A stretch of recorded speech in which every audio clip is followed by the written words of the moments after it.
Welcome to Badger Beer Hour for July 2024. Our lineup tonight includes news, Joel's brewery report, an interview with not one, but two people, James and Tommy from Enlightened Brewing. We'll have brewery travels, some beer events, and who knows what's in store with the last call. But first, here's the news.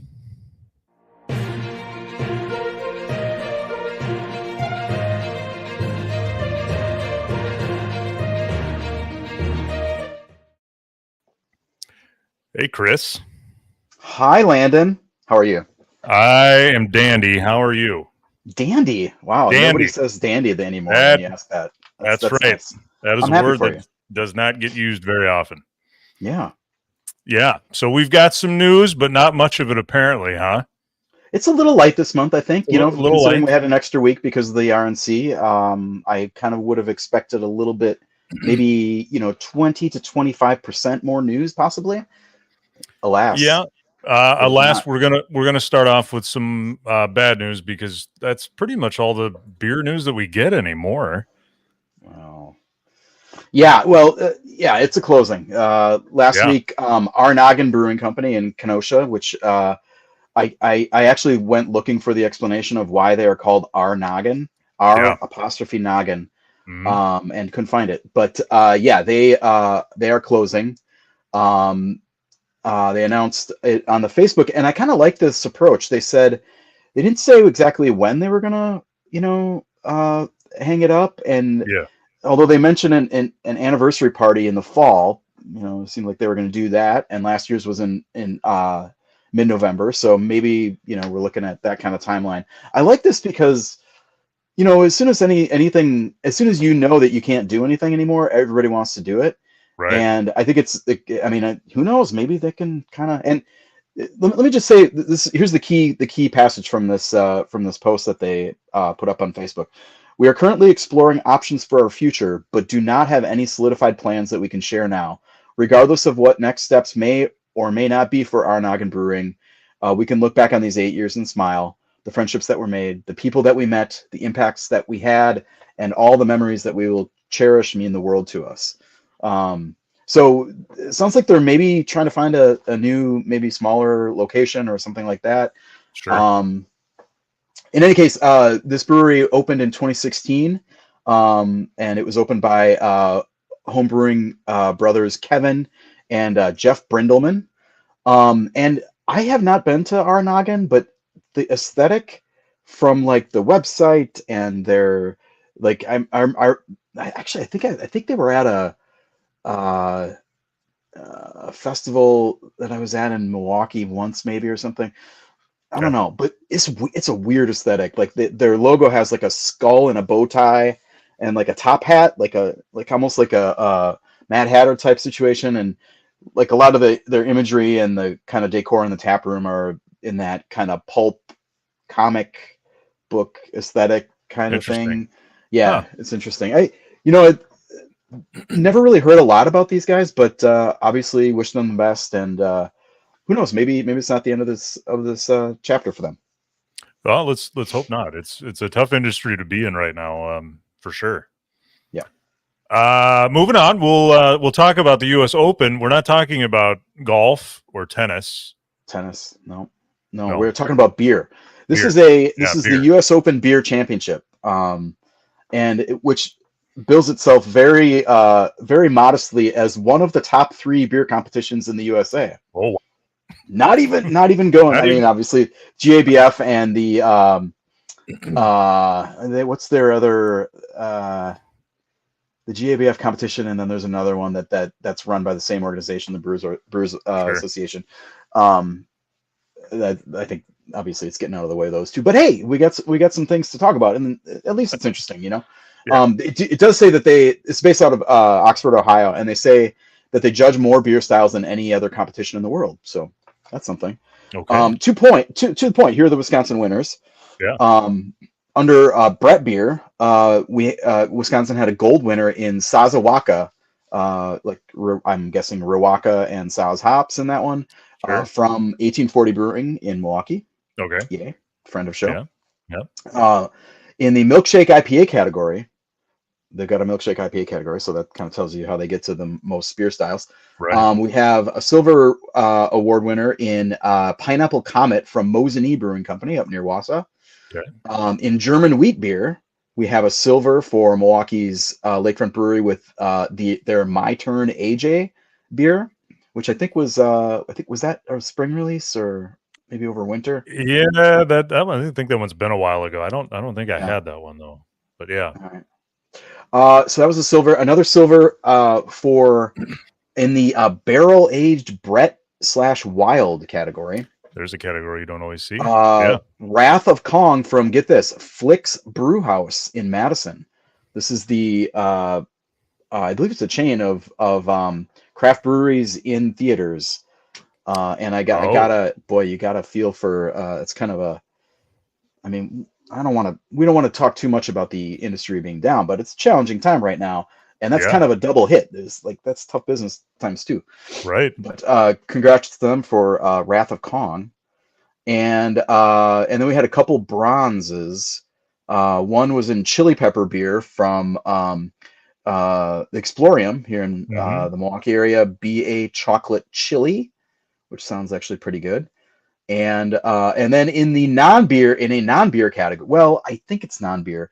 It's Root Beer Adult is the name of the category. So a malted beverage? I don't think so, because the winner was Stevens Point Brewery or not the winner, it was a bronze, but for Point Root Beer, which I think is just their regular root beer. And there was also root beer kids category. I cannot square those. It does not appear to be for the other entries. Do not appear to be for like hard root beers. I see. So I can't explain. I don't know what makes one a kid's or an adult. Maybe judged by adults, judged by kids. Maybe there's one like with an unseemly label with like,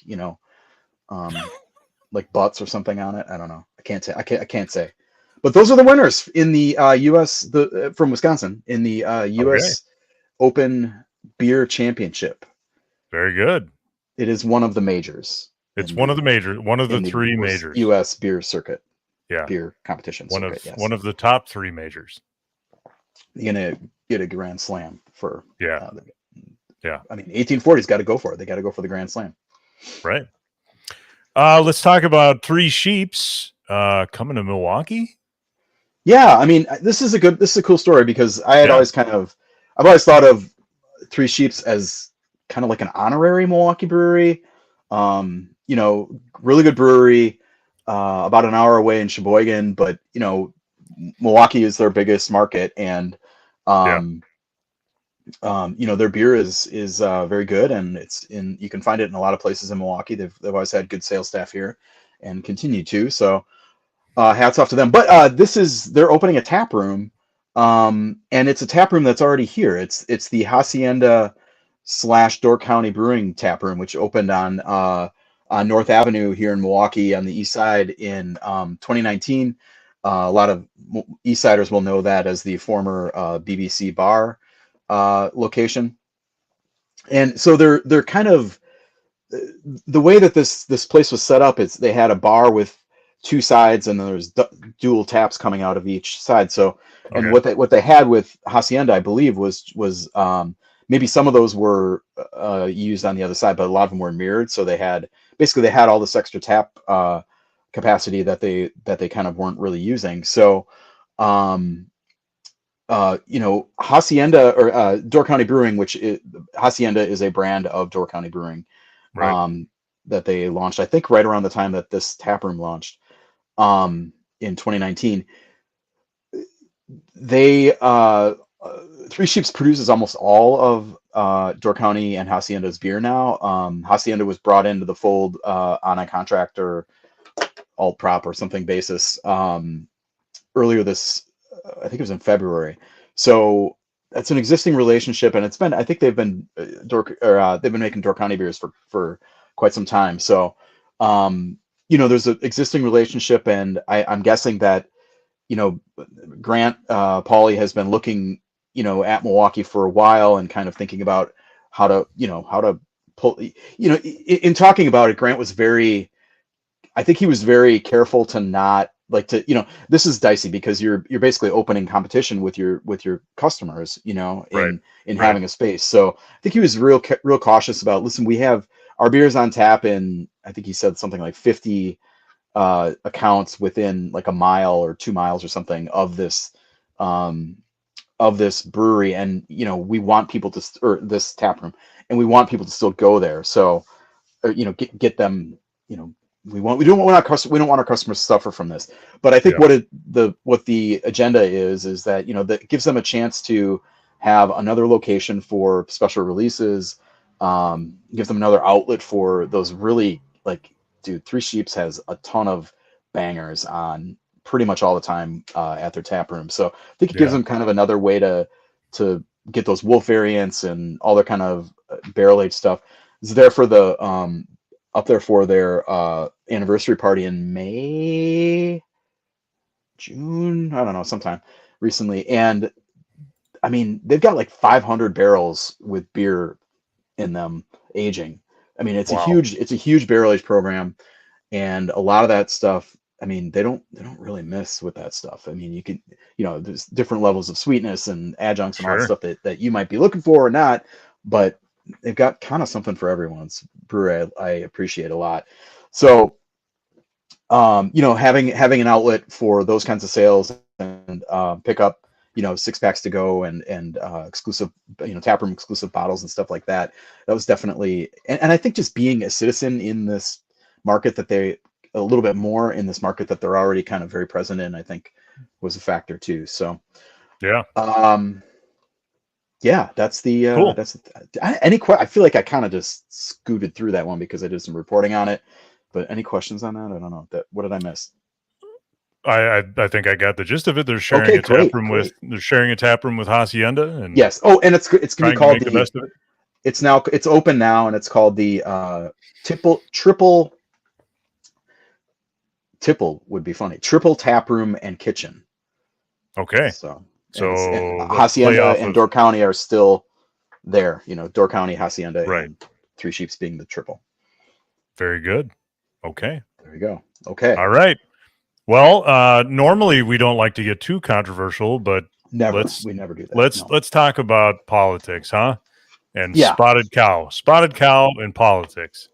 Well, this is why we weren't here last week at our normally scheduled Bachelor Beer Hour week. Because you were at the RNC. The RNC was happening, and I was kind of indisposed. Um, boy, a lot of stuff to say about the RNC potentially. Oh, what is that? That's Who's doing that? Greg in the background. Wow. Yeah. Well, there's a lot going on. One of the things that it seemed like everybody who came for the convention, anybody who talked to a reporter at least, said that they had a really good time and Milwaukee was a great host. Fortunately, Sure. they didn't really leave the whole security bubble to like go to any restaurant or bar anywhere else. But that aside, one of the things that really hit home was Spotted Cow. Everybody's Yeah. like, wow. Like the first tweet that I saw this was Robert Evans, who's like a kind of he had a lot of interesting coverage during the RNC, but he said, Wisconsin, I had never had a Spotted Cow before. I'd heard of it. It's something to be proud of. And this it kind of became a thing, like people talking about Spotted Cow. The JS did a story on it that, Yeah. interestingly enough, had all these people, Republican, people from Yep. around the country, Yep. talking about Spotted Cow, and did not mention the politics of the clear and overt politics of its ownership group in the Carries. Yeah. Ron Johnson, though, did point that out. He was quoted in a tweet saying, "Spotted Cow is pretty good, but the owner is ultra liberal. Leinenkugel's is the conservative one," which to me is a perfect embodiment of, why politics and beer maybe just don't mix that up. I don't know, because like if you want a good beer, yeah, it's a good beer, but it's not my politics. It's acknowledging that it's good, which is I guess interesting. A lot of I times, didn't know a lot of times you wouldn't even. I didn't Yeah. know beer could lean one way or the Well, I other. mean, and it's true. I mean, Dick Leinenkugel was Yeah, the what, Secretary of makers. Commerce, Sure. I think, under Republican governor, and Yep. that's their politics is not it's I don't know if they I don't see them in. Okay, I don't. All right, okay. Maybe not the current iteration of Republican Party, Yeah. but I don't really know. So I should probably just stop there. But they're speaking of politics. We do have. I mean, we can't talk about politics and beer without.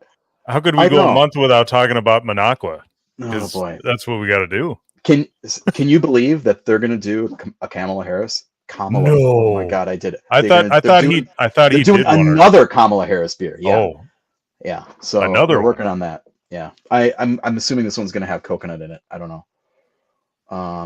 That's all I want to say about it. Just a little. That's it. Yeah, that's good. Okay. I think I, that's where to go from there. Landon. That's That's the news. That is the news. Or that wait, is that the news? No, it's not that the news. Okay. We're not. I don't We're think. not doing that anymore? I think no, we are, but we got to wait for Joel. It kills me. I'm threw my rhythm all off. I know. Hey, Joel. You're muted, Joel. I'm so sorry, Chris, that I'm throwing you off. No, it's okay. It's okay. I had no rhythm. I have no charisma, so it's totally fine. Well, we kind of already touched on, a lot of that, which tends to happen with the news because a lot of these openings and closings are, of course, the news. But to kind of put it into a nice package, here we go again with the brewery report. We touched on, I know we've already talked about Modicum, but we did not. I don't believe we touched on Lone Girl opening up their second location in Madison. Big miss. Those familiar, that is their second location. So kind of an adjunct. Are they brewing there? I can't remember. I don't think so. I think that's the former Oso. Yes. So I didn't think that they were just. That's just going to be an auxiliary tap room. Nice we talked space, about Modicum coming back, so that is up there in Eau Claire, and then we touched on Three Sheeps getting kind of a. We're putting that in the other category when we do the end there, but another tap room they're sharing there with Hacienda in Door County. Brewery closings, we did have K Point stepping out with Modicum coming in. I'm not including Arnoggen because they have not officially closed as of yet. They are still technically open for at least a little while longer. And that puts our current numbers here. As you can see, sitting at 275 overall when you include kind of the additional tap rooms and locations and kind of the other spots that kind of fall in between, with 225 individual breweries. And here's the county breakdown again. Again, I think I've only had to change this map once since I started it. Not a whole lot of movement because especially when you have stuff going in and out of Dane County and Milwaukee, they're already kind of in that upper echelon very comfortably. So I don't really need to make them any darker than they already are. I think people know that that's where the most breweries are. But as always, remember, if you hear about a brewery closing or opening, especially if it's in a more rural, less covered part of the state, be sure to reach out to us because we may know, but it's also good to double check because we may not. So yeah, like the really rural and less covered part of Madison that I neglected. Yeah, well, Lone Girl opening into. Yeah, my bad. Sorry, folks. But email if you're not watching live, badgerbeerhour@gmail.com, and then you can find any of us on Twitter, Brewery Travels, Wisconsin Beer Baron, Daddy Porter Blog, Taproom Travelers. You know where to find all of us, and just shoot us a message if you hear anything. But yeah, otherwise that's kind of the update there for the brewery scene. Chris. And that is your Badger Beer Hour news for July.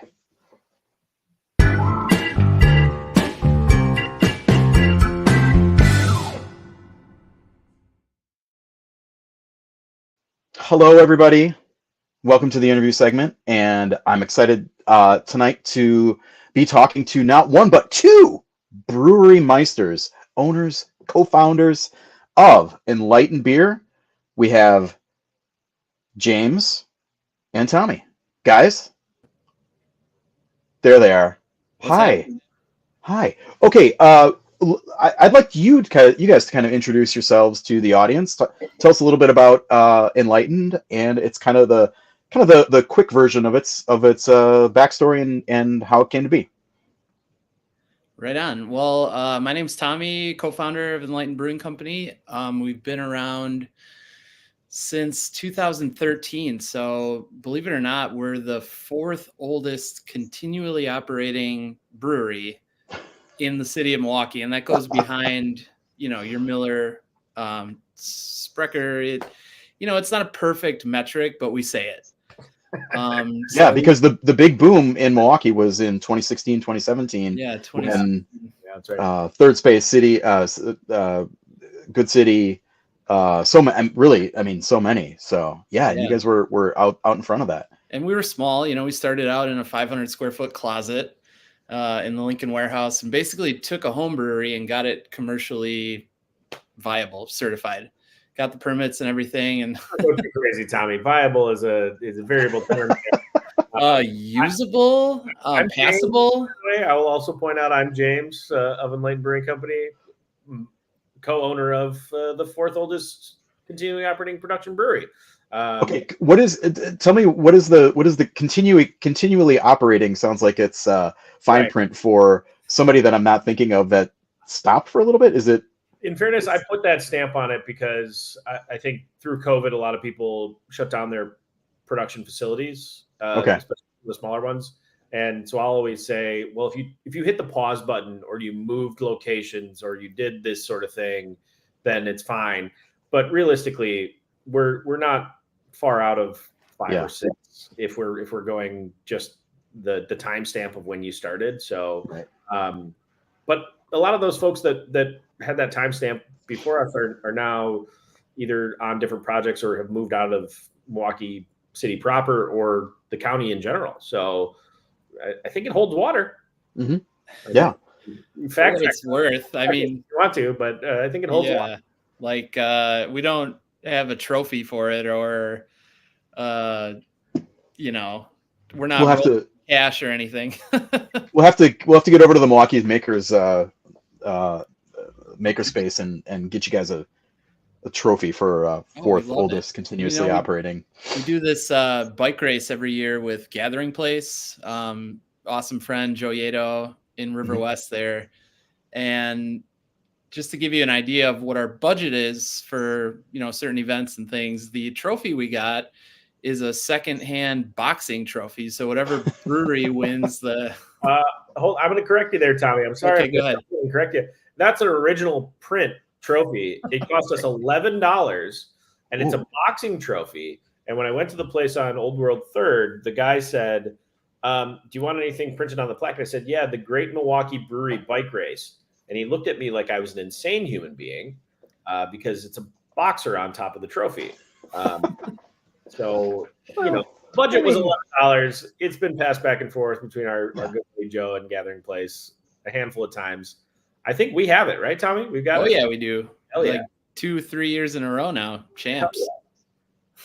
Nice. So, well, that's pretty proud. That should go on the Facebook about me page. Yeah. There you go. Oh, cheers. Yeah. Very nice. All right. Well, Tommy, we talked. I think we met for the first time at Milwaukee Magazine, where my day job is.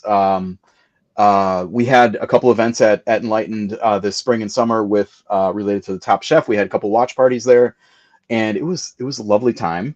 And we started talking. I can't be around a brewery person without talking shop a little bit. And we talked a little bit about kind of the environment out there. I mean, we mentioned it in the news and in the open with, there's been a lot of hard news this year. Hard meaning like difficult news that's been pointing to the environment. Just in Milwaukee proper, we've had City Lights and company close. Can you kind of talk a little bit about, and James, obviously, asking both of these questions here, a little bit about what it's like out there selling beer in Wisconsin in 2024? Well, it's not getting easier, that's for sure. I mean, it's been tough out there, and it's our job to try to figure out what's going on in the market, but it's not always easy. Nobody's got a crystal ball about where trends are going or anything like that. And it's sometimes even hard to explain, like, oh, we're down 5%, over last year or something. Like, we feel like we've been working just as hard here and things are going well, but where are those numbers coming from? So we're just trying to figure out exactly what's going on and make adjustments as we can. But I think across the industry, nationwide, but certainly in the city of Milwaukee and probably in Wisconsin, morale is low. It's harder to sell beer out there. It's harder to keep people's attention. Shelf space is constantly changing. Chain business isn't what it once was. Just for a little bit of trying to dig it out, you know.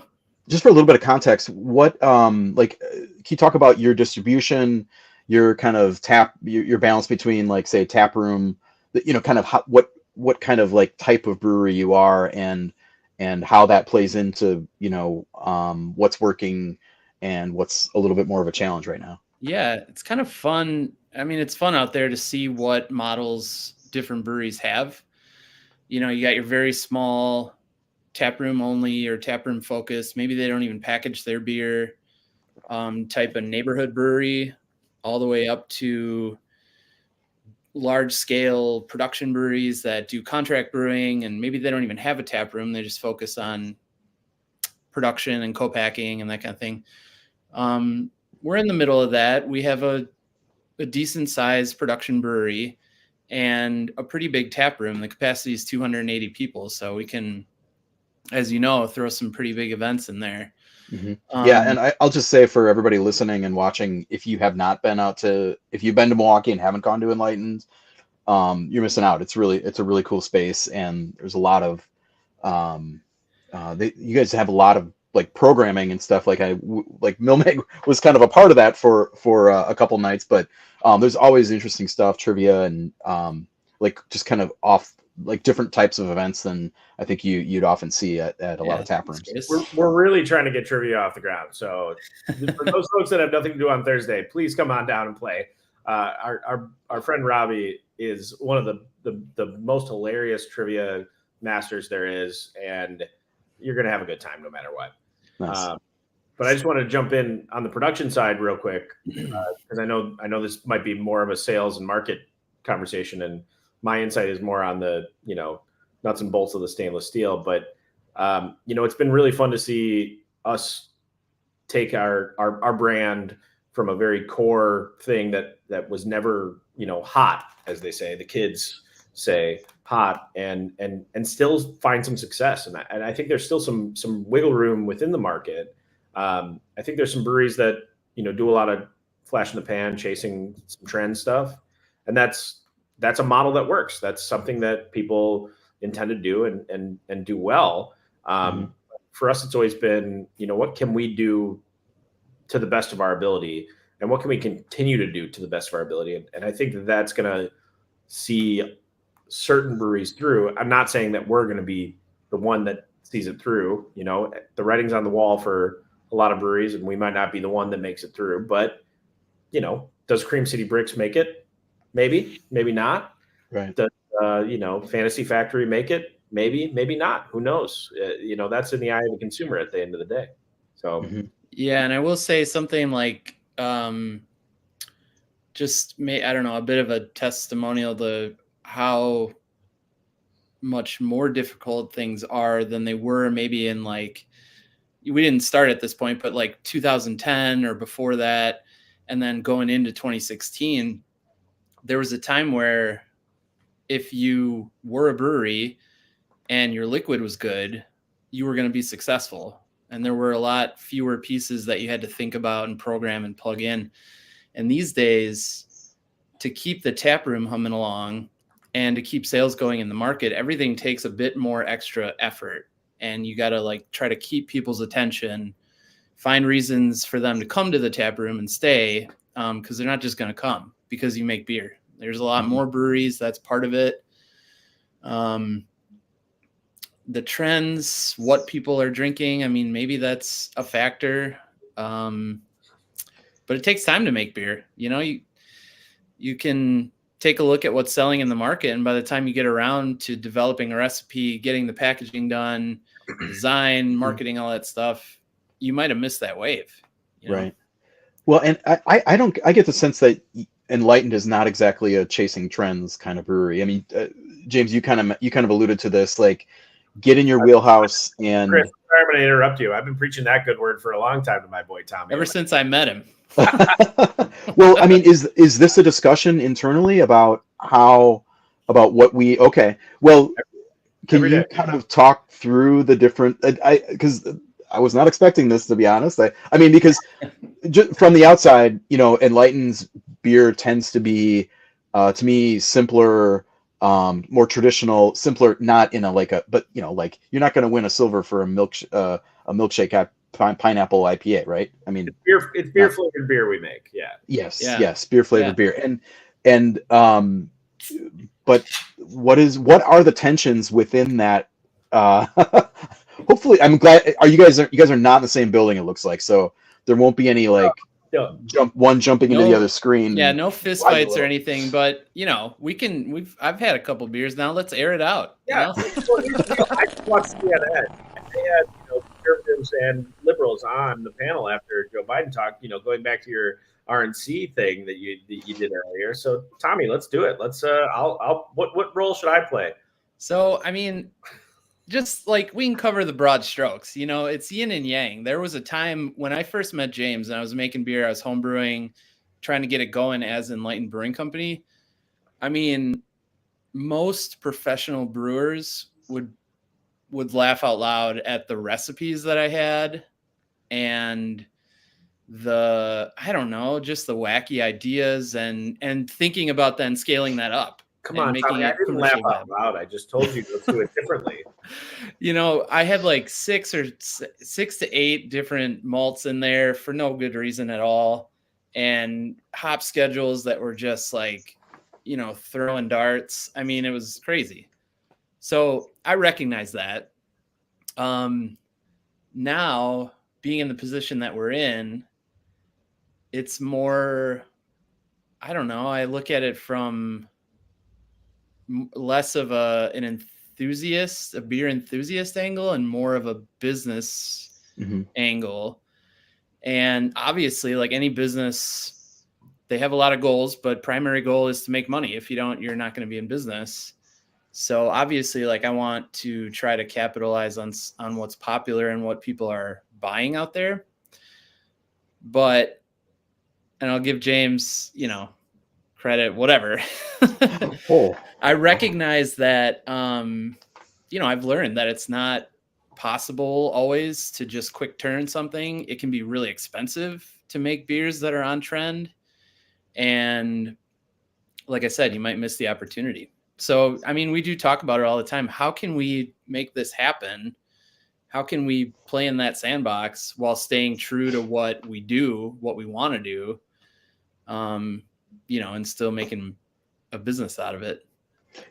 Is my characterization of Enlightened's kind of brewing philosophy or approach pretty? Is that Remind close? Me what you said. I'll need to remind you. What did you say? Beers that tend to be simpler and traditional. Yes, absolutely. I think that the main approach that I take as the production arm of Enlightened Brewing Company is let's make it clean, let's make it easy, let's make it repeatable. The main thing is the repeatability. We've grown up a little bit larger than maybe we should have, arguably, to Tommy's point of, maybe we're a little bit bigger of a ship than can pivot, and hopefully the iceberg isn't dead ahead of us. But, our whole goal is to be able to make a beer that lands or make a beer that sells even mildly successfully. And then we can make it the same exact way every single time. And to touch back on, to give Tommy some credit, his whole ethos when we first started has now entered back into our brewery with our pilot program called the Rough Draft Series. And now what we're doing is money is no object. Anything is on the table. Let's just see what we can do. And so there is that level of kind of tapper release only, or kind of limited release draft only type model that is working, that is successful, and that every brewery needs to have, whether they're Third Space, Three Sheeps, Hacienda, whatever those folks might be. But they also probably should have the reliance on their core brand that can keep the lights on. I mean, we're looking at the New Glarises of the world. Spotted Cow lets New Glarus do whatever they want. And we all wish we could be Spotted Cow. We all wish we could be New Glarus, but the reality is that doesn't exist, but in a vacuum that is New Glarus. So, we're kind of dealing with that as part of the market. And we're hoping that we can all strike lightning at some point, get some extra dollars and keep moving the needle forward. But yeah, I mean, mad respect for New Glarus, but unrepeatable. It's amazing what they've done. Yeah. And that is not the roadmap to success for all the smaller breweries, right? I mean, they exist now. You can't. Well, it's me. That. I mean, you got to try to carve out a little space and right. I thought my analogy was great. It's me with a Michael Jordan poster in my room. I'm never going to be Michael Jordan. Yeah, I mean, when you have to say it twice, it's not as funny. All right, it's good. I'll take another. Yeah, man, let's take another sip. I'll have another. I mean, it's nice that we've found space in our brewery for something like that, where we can get creative, worry less about money, smaller batch sizes, because that's the fun of it. When we started home brewing, that was the draw. It was so cool. What do you hear from your customers in the tap room about that? Like when they come, are they like, well, are they asking what's new, or are they like, yeah, give me the Moral Luck, give me the bricks, give me the porter prototypical. Yes, yeah. I knew it was pro something. Her answer, but I'm going to jump in right away and say I think it's about 50-50. I think half of our customer base in the tap room are always looking for the rough draft. They're always looking for something new. They're ready to try it. Then the other half are dead set on, I'm going to drink Kettle Logic. I'm going to drink Bread Idea. I'm here for Imperative. I'm here for Cream City Bricks. And then, we've got those tourists that just try everything. So I think that is the case in our tap room. It's a pretty nice split between like loyal fans of a certain beer like Cream City Bricks or Moral Luck, and people that are coming back because they want to see what's new. And with the Rough Draft series, we do have new things. And I don't know, they've all done really well, I think, no matter what the style is. It's not like people come and they see that we've made hazy IPAs, so they want to drink those. I mean, right now we have a Hefeweiss, a Belgian Blonde, and a Saison as part of the same Rough Draft series. And those are consistently doing well in the tap room. So that's really fun to see. I think in the market, my impression is that it's like if I have to hear what's new from you guys one more time, I'm just going to pull my hair out, because we're so focused on core brands and like good drinkable beer that has a lot of legs out in the market. But some people, they just, bars and restaurants, or even when you say the people pulling their hair out are the buyers for decision makers for bars, restaurants, and I want to pull my hair out because I'm like, I see. Okay. You know how what's new? Yeah. It's like, well, we don't have anything that's new. The new stuff is in our tap room. How about another look at Cream City Bricks, and that doesn't always land with certain bars. There's some, it's just mixed out there, but I think that the I don't know, people wanting new things all the time has slowed down a little bit from just before COVID. Yeah, for sure. Who knows? Yeah. Well, we talked about a lot about the challenges here. What is working, and what are the things that you guys are going toward right now, and kind of on a bigger picture. Go ahead, Tommy. I mean, I guess you mentioned the pilot system and the rough draft series. So I mean, I'm assuming that's part of it, right? Yeah. I mean, rough draft. is there what is the size of that system compared to your main system? So it's interesting. This is a terrible thing to say on a podcast because it's recorded, but it was a shower thought of mine when we were shutting down our old facility. It was kind of a light bulb moment, and it said, well, what can we do? And so we took 4 3.5 barrel fermenters from our old facility, which is now New Barons, which is great. And the idea was that we would use our main production facility, which is a 10 barrel brew house, and we would split that mother wort into 3 different tanks, and we would try to create 3 unique beers out of one mother wort, and then that 4th tank would be the finishing tank that we would move everything around in. And we've been pretty successful with it. I'm actually blown away with how well it worked out for just a harebrained scheme. But we do about 15 to 18 6 barrels. So 3 barrels of each beer. So it's a very, very small amount for our typical brewery, which, we've got 20 barrel fermenters and a 10 barrel brew house. Okay. Our major core brands or our bigger things are all done in 20 barrel batches. They're all canned. They're all can and draft. And the rest is, and the pilot program is just kind of small draft runs. Interesting. So did that Saison, the Belgian blonde, what was the third one that you mentioned? The Hefeweiss. The Hef, that's got to be its own thing, right? I mean, you'd think. So all of it is made out of the same wort. They were okay. The yeast is the driver in that rough draft. So the yeast was a French. So yeah, I guess you can have wheat in a Saison. You could have wheat in a Belgian blonde. Okay. Yeah, interesting. It's good head retention on that Belgian blonde. Yeah. Yeah. Okay. Interesting. Yeah. That's really cool. I mean, is 10 barrels just like too big of a swing, or 10 barrels, like, a full brew on the system? Is that just too big of a swing to take for a tap room only?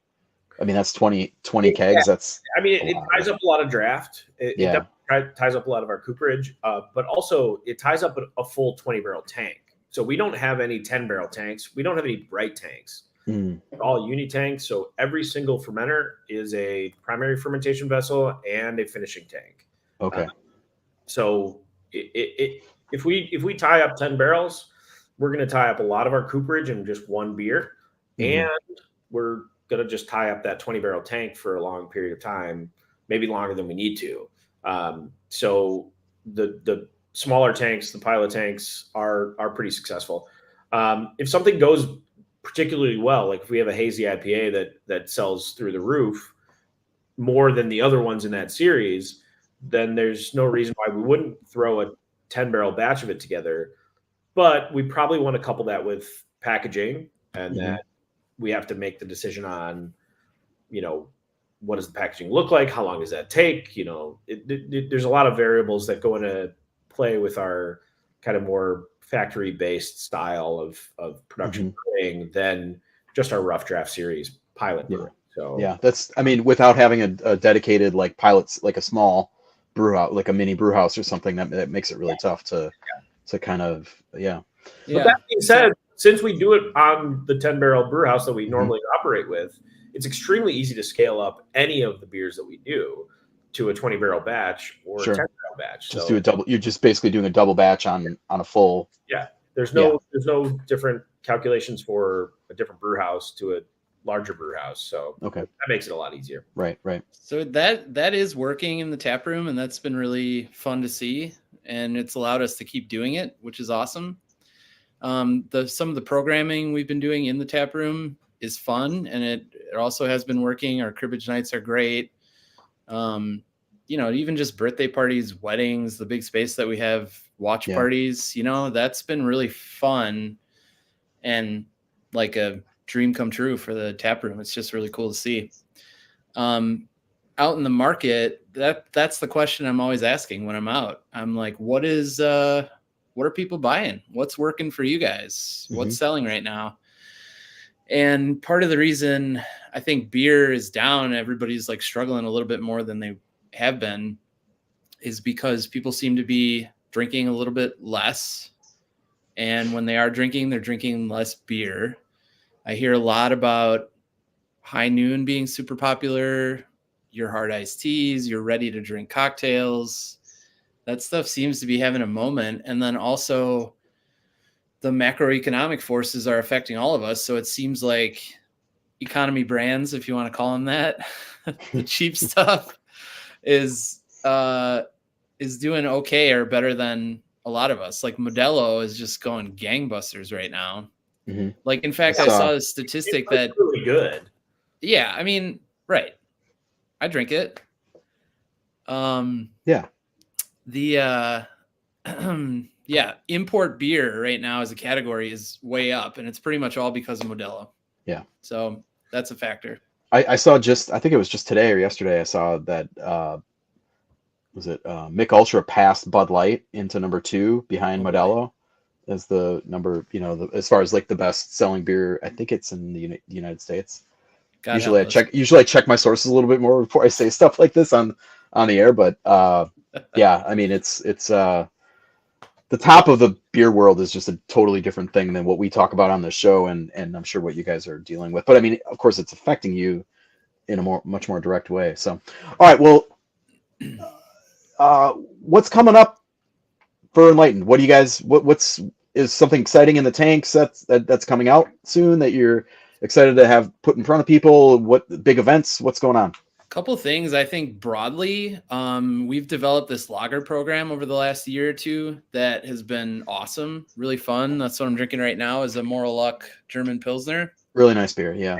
We kind of roll that into our Märzen style, the Vienna Circle for Oktoberfest. So that's actually coming out pretty soon, like it or not.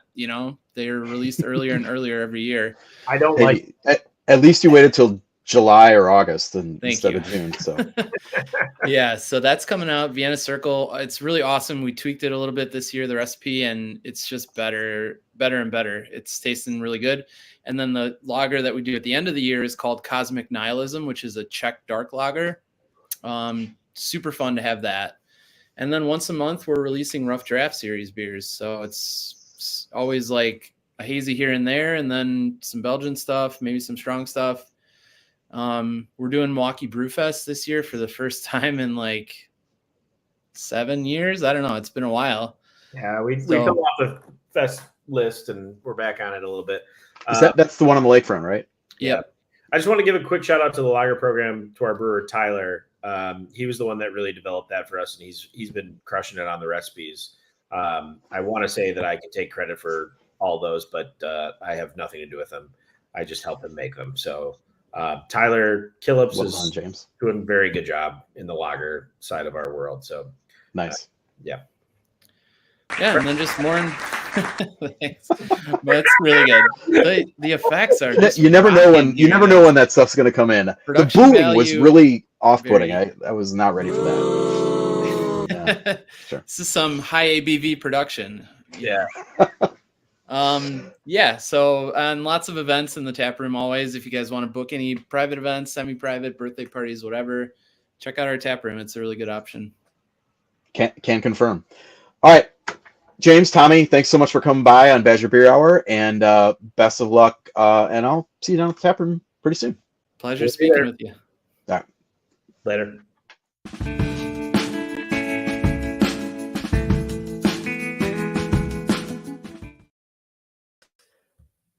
Hey everyone, and it is me again, Joel Geyer, aka Brewery Travels, and we are back for another edition of Badger Beer Travels. And this is going to be one of the larger cities that we've done so far. We're going to go down to the extreme southeast corner of the state in Kenosha. And no, I did not time this up on purpose with the announcement of our noggin, which we will get to here in just a little bit.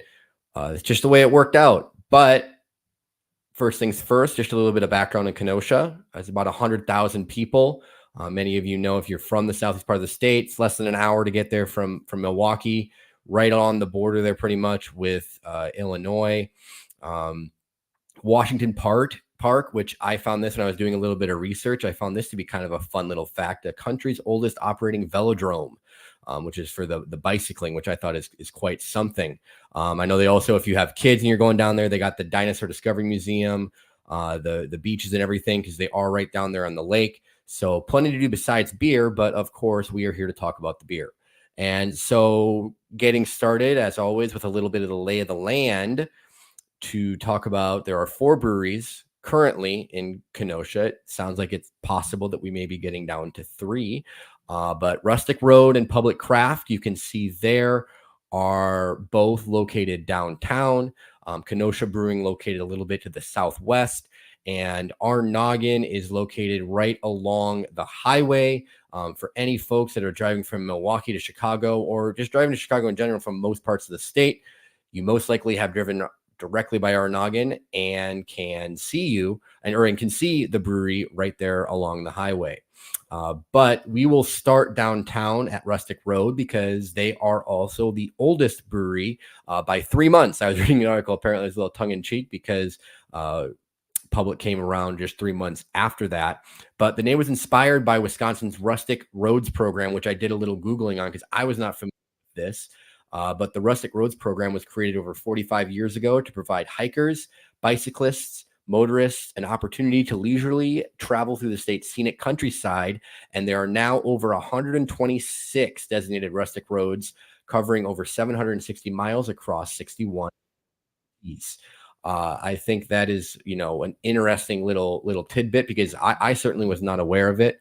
But they emphasize that they produce in small batches, which is very obvious when you go onto their website and you see that as of now, there was 28 different beers on tap. So if you enjoy beer, you are going to most likely find something that you want to try there. They host several weekly events, open mic night, beer bingo, family feud, a lot of the classics. They also have a food menu that includes different wings, sandwiches, soups, salad, tacos, fish fry, etc. Some examples of their beer. So some of their kind of go-to flagships include the Hazelnut Harvest, a red ale, the Simmons Island Imperial Blonde, the Parkside Pilsner. And on their site, although it says that this, I have on the top, their Strasberry Milkshake IPA. Apparently on their website, it says that they pretty much always have a milkshake IPA on tap. It varies, but I also threw in there a Belgian de Bell. But so they are located right downtown there, and just around the corner basically is Public, and they opened in 2012. And for those that were following the news, I know that we talked about this when it happened, but they were purchased by Lakefront Brewing Company here in Milwaukee. So it was an interesting kind of surprising purchase when it did happen, but they are keeping it as is because they want to keep that brand in Kenosha. I know one of the quotes, I think from one of the articles, was talking about how they feel like Kenosha is underserved in terms of the number of breweries versus the population, which may become even more so if our Noggin does in fact close. They have their slogan, beer for the people. They also serve food there, including, some of the options I saw: wings, burgers, sandwiches, variety of games as well to play. They did move into their larger location in 2020. I skipped over that. So I have actually not been down there since they moved to that large location. Their original location was actually only a couple blocks away. So they have remained downtown throughout all of this. You can kind of see here, they, again, similarly have a lot of options on tap. They run the gauntlet from more traditional things. You see the light lager, a blonde ale, you throw in the hazy and an Irish stout, to doing an apricot saison and a honey jalapeno margarita sour. So this is another place that I feel like between those two, that they're only a couple blocks apart, you could really run your palate through a gauntlet if you go and want to really push yourself and try some different things. The next spot is Kenosha Brewing Company, which is a really interesting spot because it's located in a former monastery that nearly a century ago, local monks were brewing there. So, and there was actually a brewery with the same name that operated in 1936. But fast forward to today, And they also, you know, they serve plenty of food. And one of their big things is that they had an event. They have a large event banquet space. You can host up to 180 people. And funny enough, when I visited there, they were actually setting up, including the bar area, for a wedding reception. So they are a little more on traditional side when it comes to beer, in terms of, you know, cream ale, your American IPA, a Marzen, rye beer, you know, barrel aged coffee stout. I know that was one of the big ones that they had there. So another little spot there that I think for events in particular is, you know, a good one to have for the Kenosha area. And finally, then we get to our noggin, saving the best, or the one here at the end here for the one closest to the highway. Can be a good, you know, stop, very convenient stop if you're just passing by and not going to drive all the way into Kenosha. But I know Chris mentioned earlier about the interesting name, and that name is actually the two brothers put their noggins together. That is kind of their whole gist. I guess I that's what it says, at least on the website. And if you look closely at the logo, the hat has a 2 and a 7 cards on the hat there, and that is because there are two brothers working 7 days a week on the brewery. That is what I was told as well. So they opened up back in 2016 in a former automotive garage. Their website states that they brew 90 different beers a year. They have the pizza shop there for food. It's unaffiliated, but you can get pizza there as well when you're trying some of the beers. The reason, and again, I pulled up, so this is the post just to kind of give everybody a little bit more background to all the family. Chris already touched on all this, but that's the post. If you're reading this, take a screenshot or whatever. But it sounds like they may still be trying to find something, but it's not going to be at that current location. So I'm sure we will keep our eyes on that for any official announcements. It does say in there that they are planning on doing another anniversary party in the future, before the end of the year. So obviously they will be, around for a little while longer if you're wanting to get down there and check them out. Because they brew so many different beers, obviously, they similarly run the gauntlet. Some of their flagships there, you can kind of see the Hefeweizen Cream Ale, the Hop Rocket Rider IPA, Clown Casket Imperial Red Ale, the Blue Raspberry Sour, and the Russian Imperial Stout. So yeah, I really feel like, Kenosha Brewing is the only one that kind of sticks a little bit, down the middle in terms of their style. And they throw a few things in there, but the other three breweries in Kenosha really do offer a ton of options. And like I said, they offer more traditional things if that's what you're looking for. And, I know we were just listening to hearing about how folks want to try something new, whatever's new. Well, these breweries are doing that for sure. So they definitely will do that. And also I should have included some pictures on here. But this will be kind of a little homework assignment for the listeners, is to go to their website and look at the artwork for the can for our noggin, because they got some wild stuff, and it's all very much a specific theme. So it's a neat spot there. So again, I will go back here to the slide to kind of wrap things up for the lay of the land in case people wanted to look here. Kenosha, again, only has 4 and possibly down to 3 breweries. So it'll be interesting to see. And one of those 3 just went through the purchase with Lakefront. So a lot of changes coming to the Kenosha beer scene potentially. It will be interesting kind of track both how public and our noggin, how those shifts occur. But yeah, I think it's definitely worth a little brewery excursion down there. And if you're in the southeastern or just southern part of the state, it's definitely convenient. And there's enough there to keep you busy. So as always, remember, whether it's where you're living or where you're visiting, be sure to drink local everywhere. Oh, here, Chris, what's up? Yeah. So you mentioned the kind of low brewery density in Kenosha. And Yeah.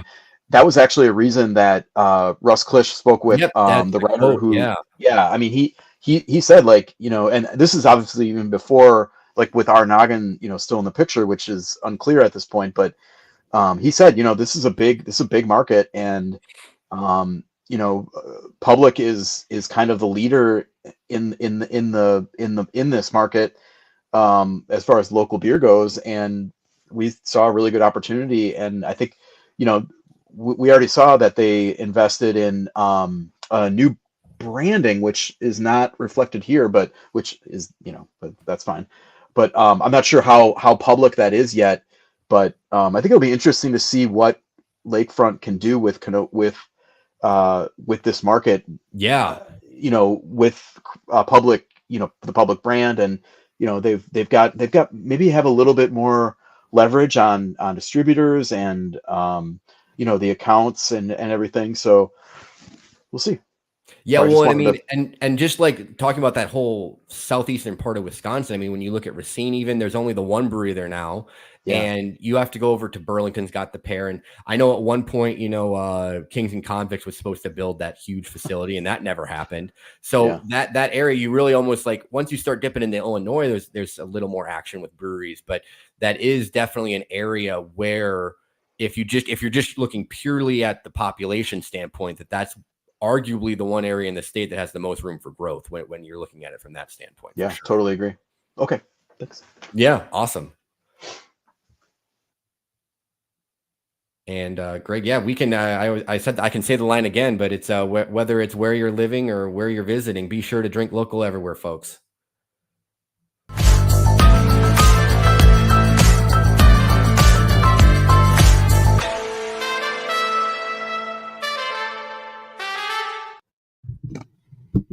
Greg. Yes. Hello. Hi, you're here. Yeah, we should call this. It takes Greg an hour to get on screen. Badger. Something. Well, I'm glad you're on screen. Yeah, let's talk about some events. Yeah, let's get on here. I'm not. Landon, I didn't pull up our normal one, so we might have to jump around here real quick. But that's all right. We talked about Malt City Brew Fest really quick last month. Yeah. But it's definitely coming up here in 3 days. It's in downtown Manitowoc. Has 30 breweries here. This is one I think we've covered every year since we've been back. Yep.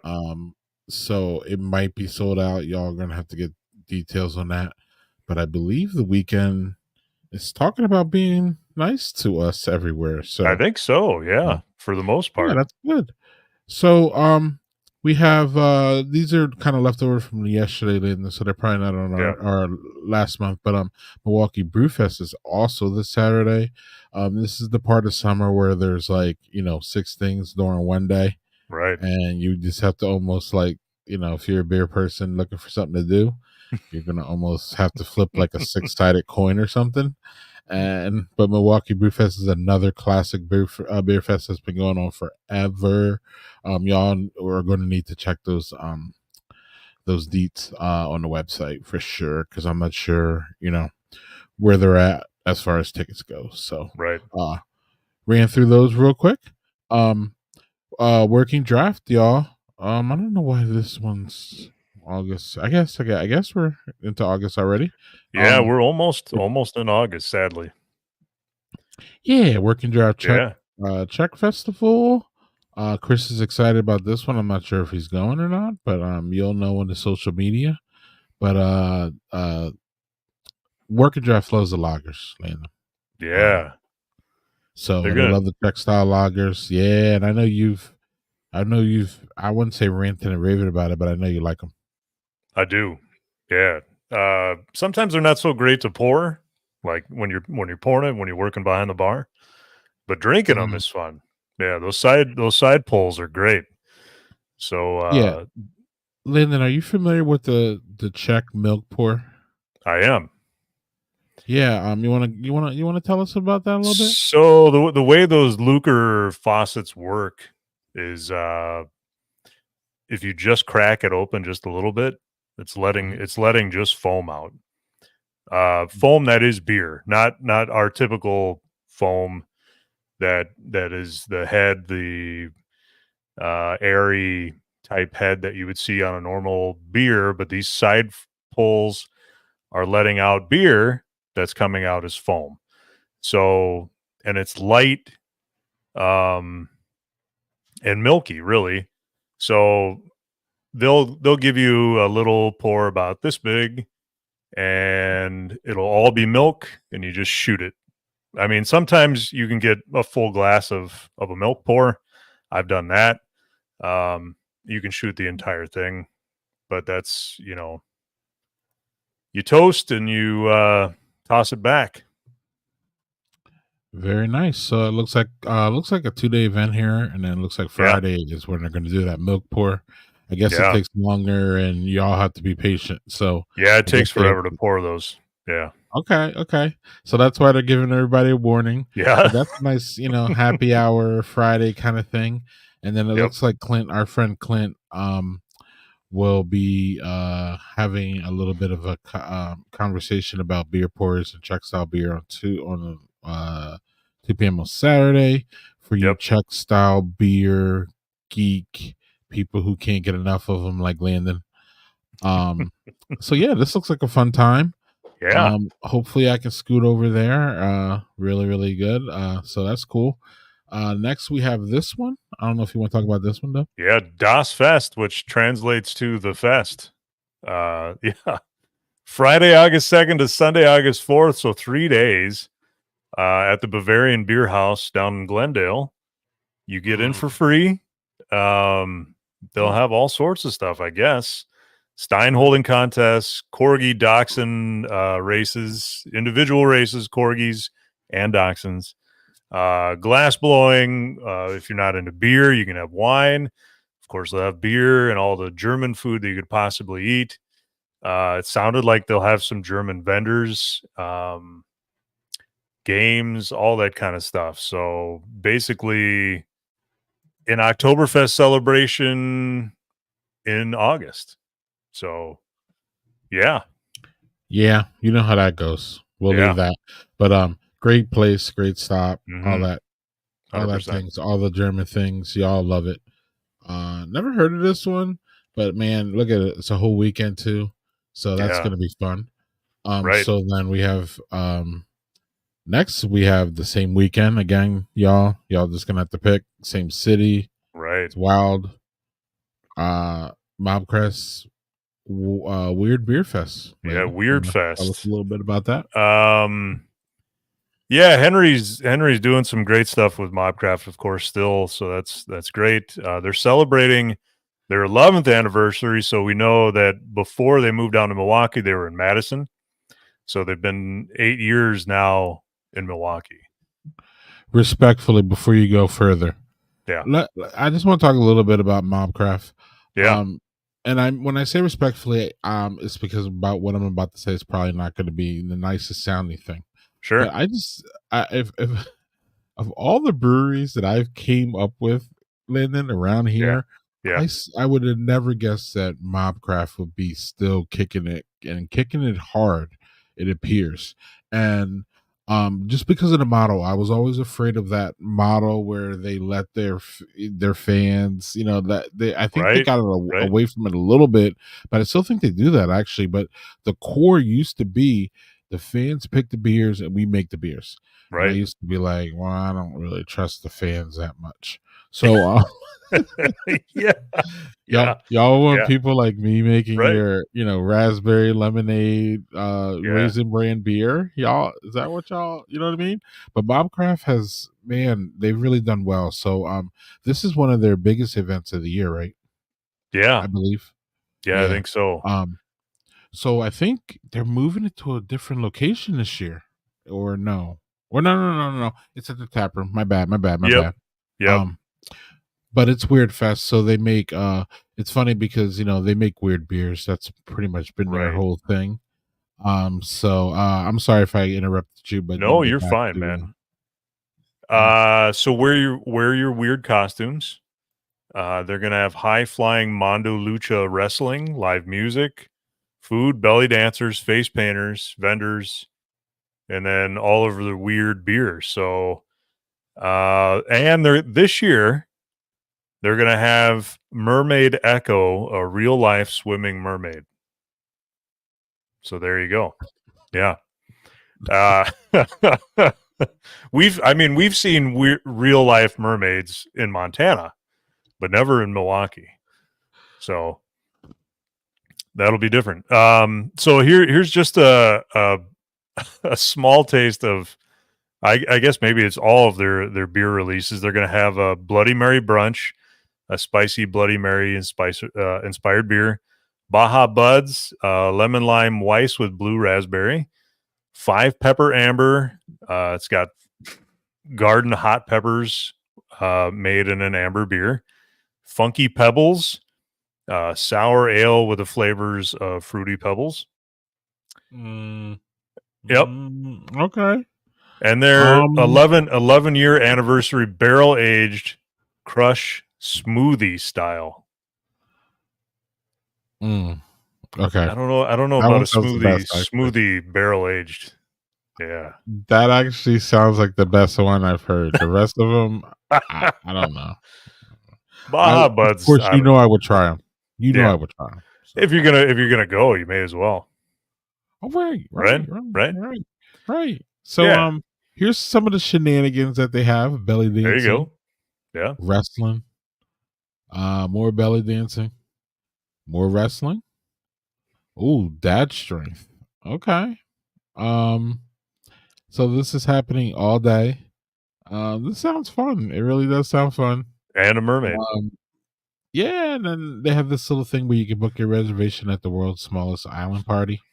When I took this little screenshot, y'all, all the tables or all the times are open. So there you y'all go. jump in. This is Get next weekend, not this weekend, is Wildfest, y'all.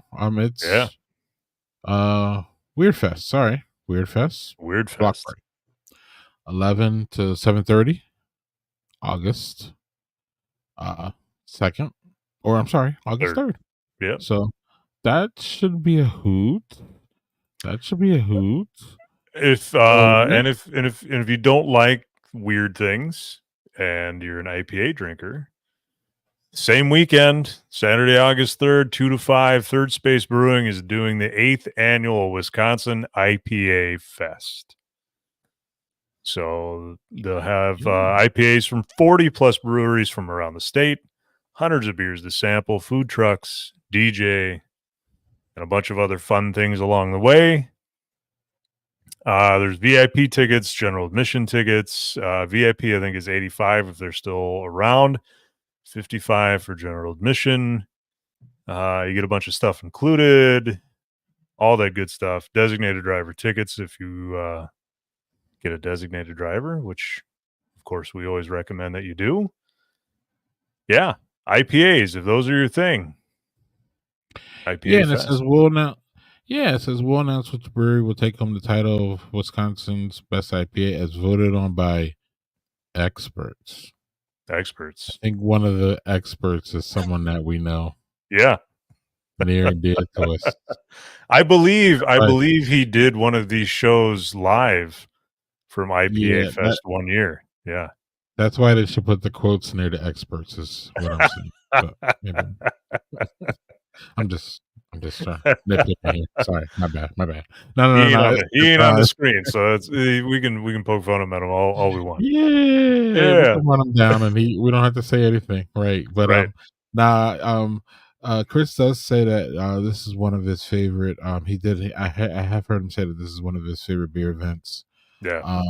And our friends at Venture, I believe, took second 1 year, or did they win? I don't know. It's a fun event, y'all. If y'all big IPA people, great host. Third Space is a great host. They got a great little spot there for everybody.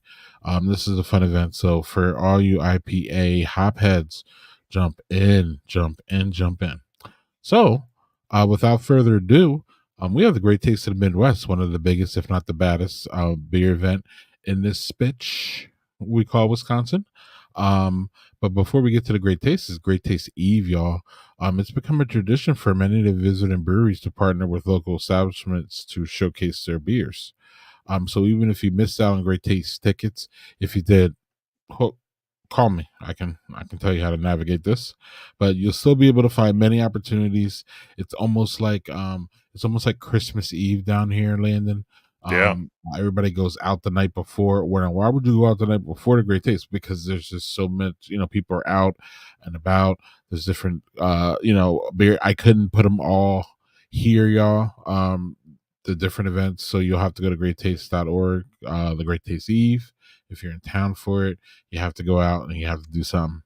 It's fabulous. Again, I literally cannot put all of them here. Also, there's some breweries like Venture who aren't in this year, but who are doing events. So check that out, y'all, when you get there. So then the Great Taste is the August 10th, y'all. We will not, we won't, the next Badger Beer Hour won't be until August 17th, which is Wednesday after. But, so Great Taste is this week. This month coming up. Again, biggest, baddest, beer festival in Wisconsin, probably history of Wisconsin. If y'all don't have your tickets yet, again, hit me up, hit somebody up. We could tell you about that. But you should see Joel and Chris, I believe, are attending this year. So you can see them around and harass them. There will be about 200 breweries there this year, y'all. I don't think it's going to make 200. It's going to be in like the high 190s. There'll be about 30 rookie breweries. I don't think it'll reach 30, but it'll be high 20s. There are about 1,400 beers. I don't think it'll reach that, but it'll be high 100. Yeah. And attendees, 6,000 sold. I don't know if it'll be that, but you know how that goes. A sellout doesn't have all the people in it. But so those are it's just gonna be a normal Great Taste, y'all. Really nothing different than if you've been before. Let's hope for good weather. And it's just a wonderful event. Everybody loves it. And one of these years in, then we got to get you down here for that. One of these years when the kids let me get out of the house in the summertime. Yeah, soon your kids are getting to that age where soon you're gonna have to be chasing them. So instead of them chasing you.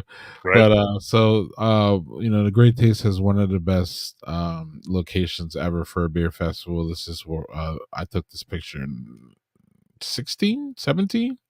So look at that Milwaukee Brewery there. So yeah. Good times. Love the taste. Y'all should love it too. So we got one more event landing after the taste, and that is I didn't mean to do that.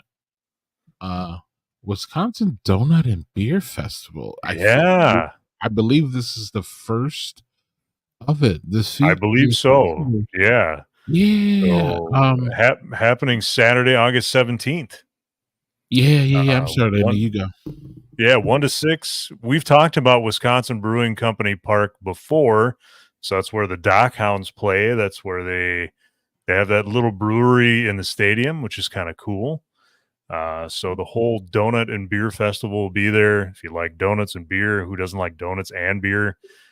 One-of-a-kind donut options, 150 plus beers, ciders, seltzers, entertainment for everybody. You can bring your kids. How great is that? Each ticket provides an all-inclusive experience. You'll get free food and drink sampling tokens with your tickets and a cup and a branded lanyard and a fun day. You can't go wrong with that. Yeah, and I'm looking forward to getting to that, that baseball with the beer and all that. I'm not really a baseball fan, but I do like to go to the game, especially the minor league games, kitty games. I don't know. I like a Major League Baseball game, but I have to go, Landon. I have to go and do the tailgating and all that. So that's a really good event for that. To check them out. Lake Louis beers are always been solid and fun. Wisconsin Brewing, they're pretty good. So it should be a fun event, y'all. You should be able to check that out. Good time. Yeah, when is that again, Landon? Is that August 17th? It's a Saturday. So that's the weekend after the Great Taste. Yep. And actually we'll be here August 21st. My bad, y'all. So I fibbed to y'all, but I got it right. So then thanks for helping assemble these events and helping me over them. We'll see y'all soon. Cheers.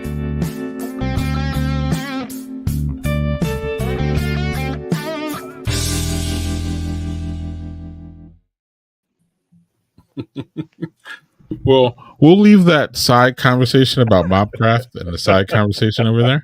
Y'all tripping out over there. That's making me laugh. But anyway, It's an interesting brewery and one that, frankly, I do respect. I do respect. I like Mobcraft. Yeah. They've really earned it at this point. There's really no question about that. So y'all may or may have not noticed. In fact, you probably didn't notice because you probably are trying to watch us on Twitter, but we're no longer on Twitter because we have to have premium accounts to stream there. So we're gonna figure all this out, y'all. We're gonna make sure we get back in front of your faces here. If you would like to sponsor our the Badger Beer Hour Twitter, we'd love to talk about your business and in exchange for hooking us up on getting back on live streaming on Twitter. That'd be nice. Yes, and when we are on Twitter, we have a nice reach there, and when we're not, clearly we don't. So there's that. Well, we'll get this out. We'll get this out on replay. It'll be good. Yeah. We'll get an audience out there. Joel and I, do a good job of curating content over there and making sure your beer events and your beer news is given to you on almost a daily basis, even though we're lazy and we only show up for you for once a month here. But anyway, we're there all day, every day. Of course, Chris's Twitter is always active. Obviously, Joel is still running around the country, going to exotic places for beer, so he's there. And then Landon, of course, is still doing the taproom traveler stuff too. So check us all out, y'all. This is we're still on we're on Instagram too. So you can catch us there. You can catch us on Spotify, y'all. You can listen to us, or you can catch the video there too. So all of that. And then no one gave me, apparently none of these guys are doing anything, y'all, because no one gave me any media. I didn't know that do anything. I don't have any media. Sorry. They don't go to exotic places like Alaska, or they're not at every beer event in Milwaukee like Chris, or you know what I mean, they're not gallivanting in Montana like Landon. But whatever. All right. I mean, you already mentioned great taste. That's the only interesting thing on my agenda right now. I guess y'all are not doing anything, and that's fine. So I'll talk about what I'm doing. I'm hitting my 200th brewery in Wisconsin on Sunday. Well, wait, now it's not even your turn. I know. You seemed like there was nothing to talk about, so I was going to go ahead and just throw it out there. Because y'all don't give me any media. Well, I don't have media for it. I'm about to drop all of y'all. But anyway, I'm going to Barrel and Flow, y'all. Nice. There you go. Will not see you at the Great Taste this year. I'll probably see you at the Great Taste next year. But Barrel and Flow is in. Is the weather going to be better this year? Didn't it get stormed out kind of last year? Oh, it was not stormed out, but kinds of mess. Yeah. I got through the festival, man, so I'm good for a good mess. It kind of sent me home early, and that was fine. But hopefully it's better this year. But if not, it's cool. It's Pittsburgh, so I hope it always rains there, for the record. But that's a sports ball kind of thing, so it's fine. Ignore me. Cleveland fan, yeah. Who we shouldn't ignore is Joel, because not only has he been to Alaska, y'all need to get to his breweries travel thing. And respectfully, I know Joe could probably talk 2 hours about that. We should probably get him on a damn podcast so he can talk 2 hours about that. But check Joel's social media for all that. But what else is coming up, Joel? You said you're gonna get to your 200th brewery. Yeah. Well, I said after getting to a brewery in all 50 states, I didn't really have too many other milestones, but I'm lining it up so that we're going to We're going to Minnesota this next weekend and going on a fishing trip up on the Canadian border with my dad, my uncle, my brother, and my grandpa. But on the way there, my old hometown that I spent a decade of my life in from the age of 1 to 11, Cashton, Wisconsin, which is 1,000 people, about half an hour east of La Crosse. And there are 2 small breweries located in the rural areas around Cashton. And I am going to be hitting one of them. Will be my 200th brewery in Wisconsin. What are the names of those breweries? Footjoy Farm. Footjoy Farm? And brewing, and their tap handles look like feet, apparently. So Okay. and then the other one is Alchemy Brew Pub. They are technically in the unincorporated towns of Melvina and Leon, which are near. There's some names. Oh, Melvina. There you go. Melvina and Leon. Yeah, my dad used to play slow pitch softball when I was growing up in Melvina. So it's like an old lady named Melvina. That's probably. Are we sure it's not Melvina? And Leon was probably her husband. Yeah, Leon probably was her husband. Yeah, Leon and Melvina. Leon and Mel. Yeah. Yeah. Oh, we're going to Leon and Mel. We're gonna play Sheep's Head till 8 o'clock, and then it's gonna be too late. Yeah. We gotta get. That's my I guess announcement side. Great taste, and I've still working on the book stuff. Book stuff's coming along though. I got another meeting tomorrow, so that I'll have more updates on that. Hopefully, coming down the line here. Nice. I don't want your feet near my beer. Well, I don't think the actual they don't have actual. It's not but maybe they are a mold of somebody's foot. I don't. I'll make sure to get good pictures, and then I can. You want some media, Greg? I'll send you some media. They should do for their anniversary party. They should do one of those. Ow! They should do one of those things where you like the grape stomping thing. They should do that with hops or something, and then brew a beer out of it, and everybody would be grossed out that they drink it. Flavor would become from something else. Then I think. Keep y'all's feet away from my beer. This is ridiculous. James is still in the chat. He just drops a big old nope on that. Nope. Yeah, I assume it's that. Ridiculous. Yeah. Okay, Landon. I hope you don't have. Yeah, I hope you don't. No, I'm in some talks with shooting some videos. Unfortunately, everybody's really busy. I mean, fortunate and unfortunate. I'm really happy that these breweries that I'm in talks with are super busy. It's good, especially in the times that we are in with some of the breweries around. So it's good to see beer flying out the doors, but it's tough for me to shoot a video when they're that busy.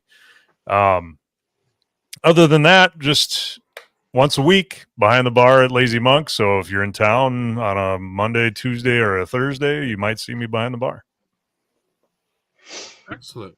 Charles, Great taste. Milwaukee Magazine's August issue is coming out. If you live out state, you might be getting it next week. Otherwise, early August, obviously. Cover story is tailgating, which I had a little bit of hand in, so wrote some things for that, and we will have. It's a good little package, and I don't know. It's a really solid Milmeg issue, so you can look for that.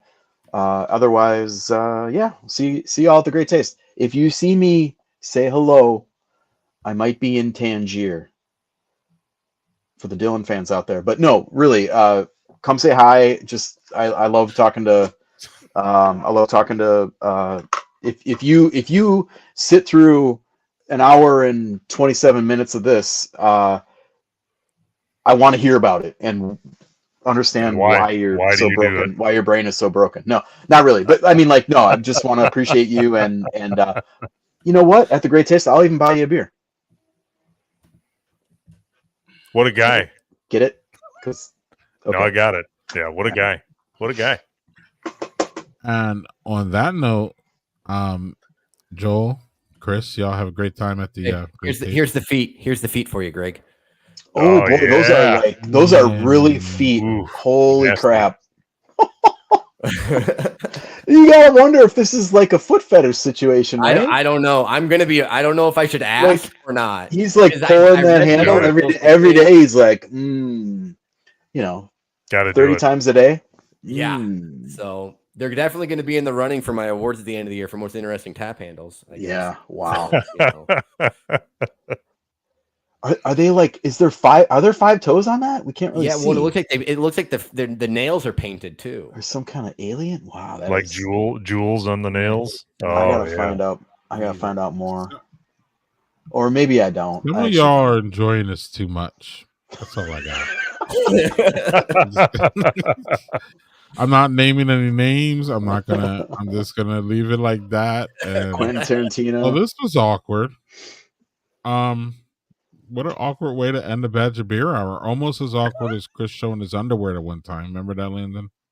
Yes. Yeah. Did I just get up? Because I'm not wearing pants right now. I'll tell you that much. You had kind of beer shorts on. It was weird and awkward. I Yep. don't know. Anyway. Liney He didn't underwear. show I don't feet. know. Oh yeah, those. Yeah, sure. Yeah. Yeah. The hot those look like the hot shorts, the heated shorts. Yep. Hot shorts. Yeah, hot shorts Okay. doing a lot of heavy lifting there. The next Badger Beer Hour is August You mean 21st. Badger Beer Hour and a half. It's a Wednesday. I want to thank my crew here for another great Badger Beer Hour-ish. I want to thank our wonderful guests, Tommy and James. They were fabulous and fun. And best of luck to Enlighten. Shout out to those guys for shooting straight about like Yeah. I mean, I didn't really know that we were gonna get into like a family feud there, which I don't think it was really, that. But I mean, like there's a lot of internal discussions that happen within breweries all the You time. bet. Yeah, you City bet. Brick is one of my absolute favorite, just go Yeah, to. we really didn't linger on that long enough. That's a bomb beer, and That is one of my. we were kind of talking about Spotted Cow a little bit, and then it's like I was kind of trying which one? Cream City Bricks. Cream City Bricks, their cream ale. Yeah, one of my favorite. I love that. I wanted to spin that into a quick discussion about Cream City Bricks, but I missed it, and that's on me. Well, okay. Yeah, you Cream City missed Bricks. it. Maybe next month. I'll see y'all guys next month. Thanks again, Tommy and James. Thanks, Landon, Chris, Joel, for all y'all do for this project. We'll see y'all next month, August. Thanks for watching, all. 21st. Yes. Thank you, y'all. Cheers. Good night. Cheers.